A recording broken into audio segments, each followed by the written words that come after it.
This is readaline-doonlinecooking.com. My name is Mike Pierce. Welcome to my kitchen and welcome to my home. So we were gonna make pizza dough today, except my yeast is dead. So I don't know if you can see this here on the down angle camera, but what you do is you mix your yeast with some warm water and you let it sit. And if you really want to be fancy, you add a little sugar, and it's called proofing the yeast, because the sugar gives something for the yeast to eat, and you'll get a bunch of bubbles. And it'll also smell, have a yeasty aroma.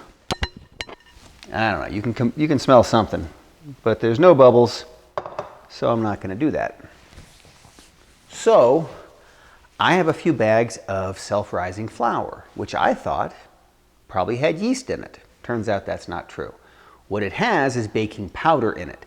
Baking powder is essentially baking soda mixed with some sort of acid, so they combine, or react, I guess, when wet, and as they bake, little bubbles form, and that's how you get some sort of a rise, okay?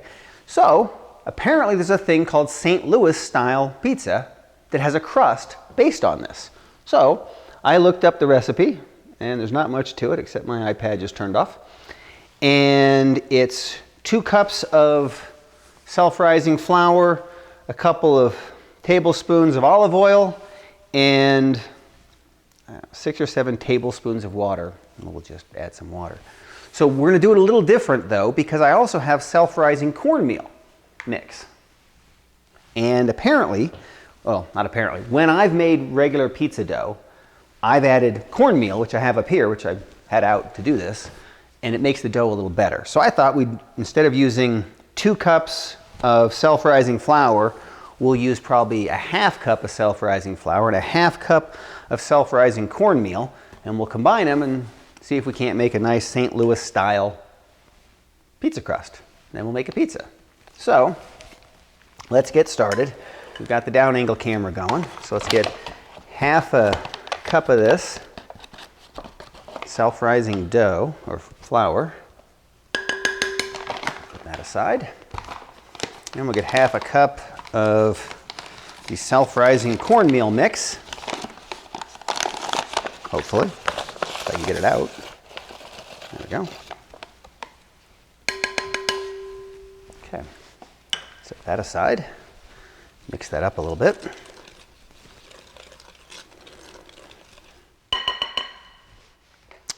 And then some water. This is probably too much water, so we'll just add it a little at a time. And start mixing it in.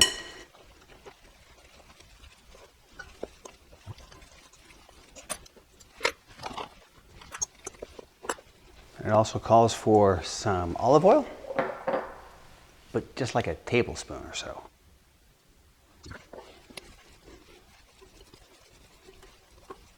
Okay, here we go. It says we should let the dough rest about 5 minutes before we start screwing with it, so we'll do that.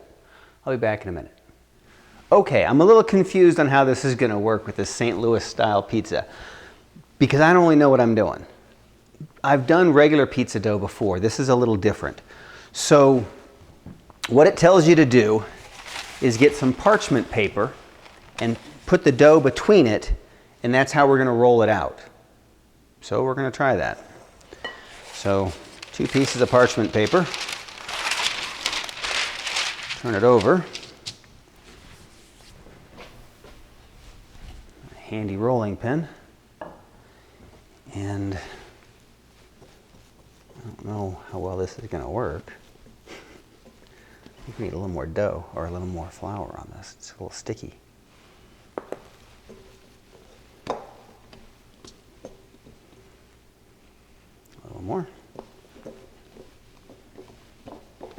Okay, I think we're about there. Let's bowl out of the way. Put it right in the middle. Here's another piece of parchment paper. Top. Move that a little bit so you can actually see it. That'd be handy.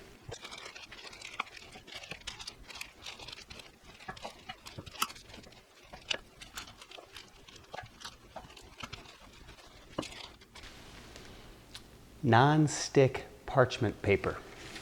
Just to be clear, non-stick parchment paper.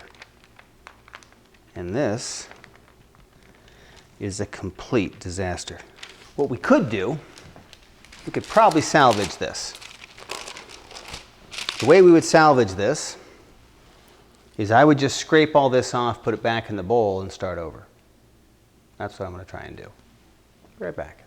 So we're going to try this again. What I did was I used my scraper and I scraped all the dough off that was stuck to the parchment paper, put it back in the bowl, put a little more flour in so it's a little less sticky. And we're just going to do this the old-fashioned way. So we're going to get that out of the way.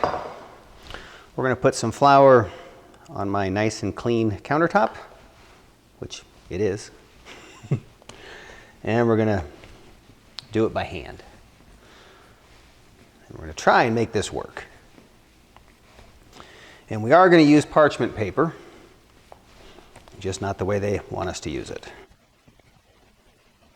So I am kneading this dough as best I can, even though it has no yeast in it. And hopefully we're going to make our St. Louis pizza. I'm excited to try it because I really wanted a pizza today and my yeast is not cooperating. And during the shutdown, you can't find yeast. So, I wanted pizza so much, I went and got pizza last night, apparently. So I must want it a lot.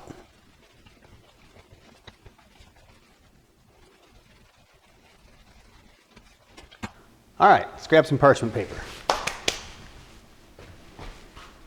Some new parchment paper. So what we're going to do this time, instead of trying to roll it out and screw it all up, is we're going to have a piece of parchment paper about the same size as my pizza stone. And I am going to try and roll this dough out and then put it on that parchment paper. And from everything I read online, your hands are better at this than an actual rolling pin, even though I have one sitting here. And the reason your hands are better is you don't force out every bit of air as much. I don't know. I'm just going to do what they tell me to do. Although I think I need a little bit of the rolling pin.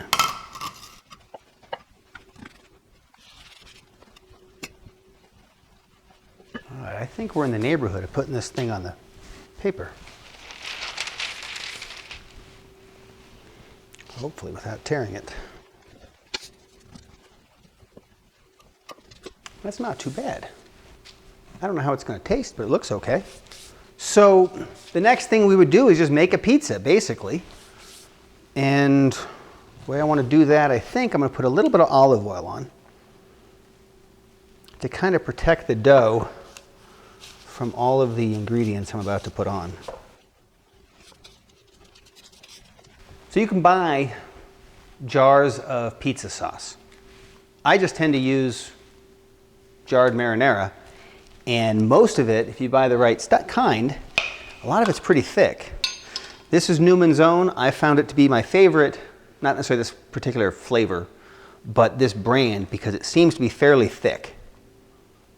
And that's what I'm shooting for.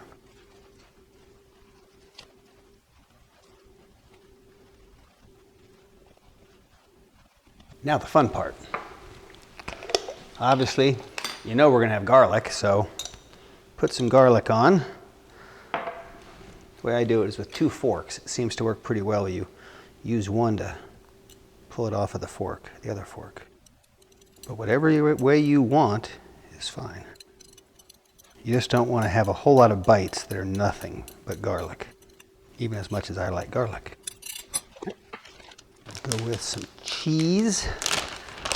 Pizza blend from the other day. I was not happy with how that melted, so we're going to do something different here.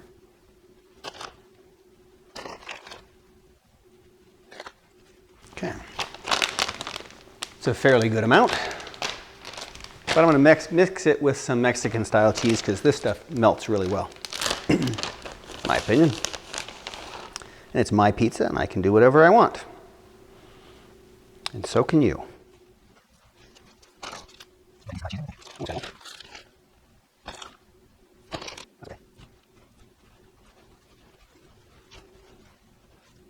I should really blot all this with a paper towel. It's pretty greasy. Oh well, too late now. A little cayenne pepper, because I put cayenne pepper on everything, apparently. Not really doing this in the right order either. This should have been before the meat. This is garlic powder, just because you can never have too much garlic, apparently. And a little black pepper we're still trying to use up. And I diced some onions a little earlier, so I will put those on again in the wrong order, but that's okay. I like onions. To make this all work together, we'll just put a little more cheese over the top and call it good.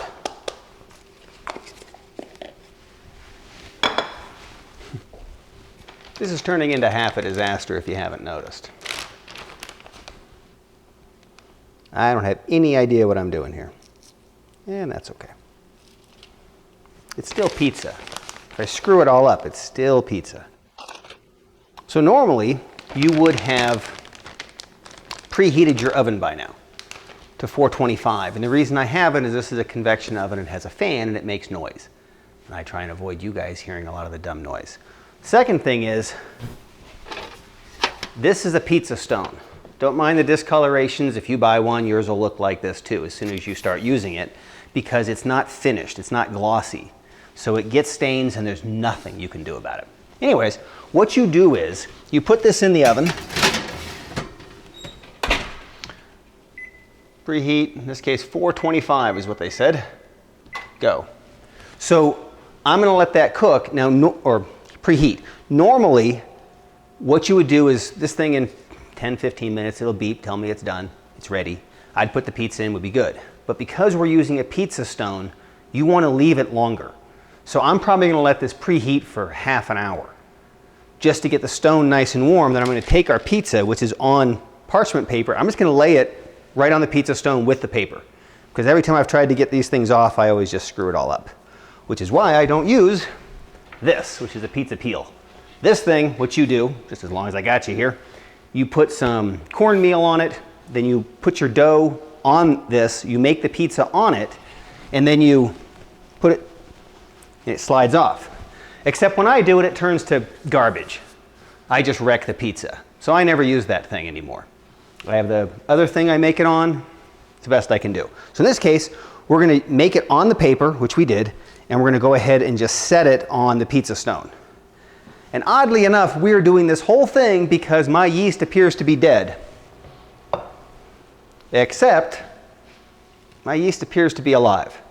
So in the time it's taken us to make this self-rising flour, baking powder, cracker crust, St. Louis style pizza, my yeast appears to be working.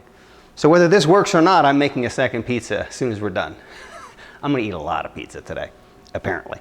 So anyways, I'm gonna let this preheat, and then I'll throw it in the oven. And again, all I'm gonna do is lift it up and set it on the stone. There's no good way of showing this to you. You can probably figure out how to put something in an oven. When it's all done, we'll turn the cameras back on and we'll see what kind of pizza this is. I have low expectations. But I've never had it, so it might be wonderful. We'll find out. I'll be right back. Okay, while you were gone, cleaned up a little bit and realized I didn't have any olives on my pizza, so I opened a can of sliced olives and tossed those on. And then I used my finger and put some olive oil around the edge of the crust. I don't know if it matters with this kind of pizza, but with a regular pizza, it kind of slows down the browning or burning of the crust, gives the bottom of the pizza a little bit longer cooking time, you know, before bad things happen. So anyways, I think we're good. I don't know. It's really hard to judge. It looks kind of weird. Turn the oven off and we'll try this. Well, here's my pizza. It looks pretty good. I don't know. I guess it's done. I guess. Let's cut it. got one of these things. These are cool. I'd really prefer to have one of those big round knives you see, or whatever they're called, at pizza places, but I have this for now. Still better than nothing.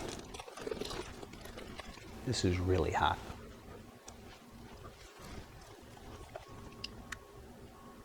I don't know. And you can see the crust is, I don't know, it looks pretty normal.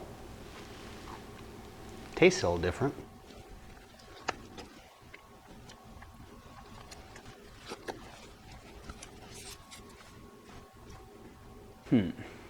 Well, I've eaten about half this pizza, and there's just a flavor in that crust that I don't like. And to all you people in St. Louis, please don't be offended. I don't think it's your pizza that's the problem. I think it's what I did. So I combined self-rising flour with self-rising cornmeal mix, because I tend to use cornmeal in with my normal flour, bread flour for normal pizzas.